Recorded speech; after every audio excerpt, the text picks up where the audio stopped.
আসসালামু আলাইকুম রহমতুল্লাহি বারাকাতু। আপনারা সবাই কেমন আছেন? আন্তরিকভাবে সালাম এবং আন্তরিক শুভেচ্ছা জানা।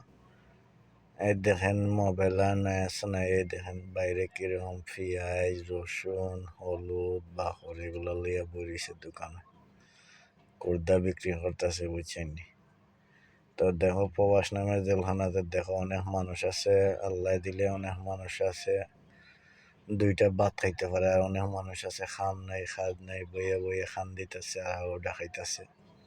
তো দেখো আমরা কিন্তু প্রবাস নামের জেলখানাতে আছি, কিন্তু আমরা আত্মীয় স্বজন যারা আছে প্রবাস নামের জেলখানাটা আমরা বুঝতে দেই না, কিতালাই বুঝতে দেই না, ওখানে বুঝতে দেই না যে আমরা আত্মীয় স্বজন এবং আমরা মা বাপ যারা আছে সবাই খুশি থাকতো, শান্তিতে থাকতো, যাতে আমরা কোনো চিন্তা করে না, কোনো কিছু করে না। তো তারপরেও দেখো আল্লাহর কাছে লাখ লাখ শুক্রিয়া দেয়, দেখো আমরা প্রবাস নামের জেলখানাতে কিরকম আছি।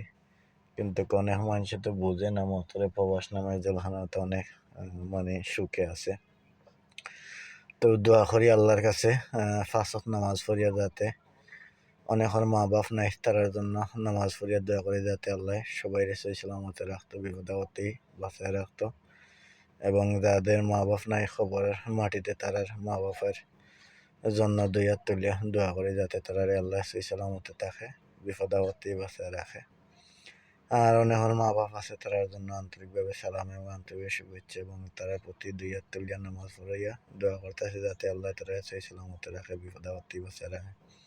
তো আমরা এমন প্রবাস নামের জেলখানাতে আছি, দুঃখগুলা কেউ কইতে পারি না, সইতে পারি না, এমন প্রবাস নামের জেলখানাতে আছি।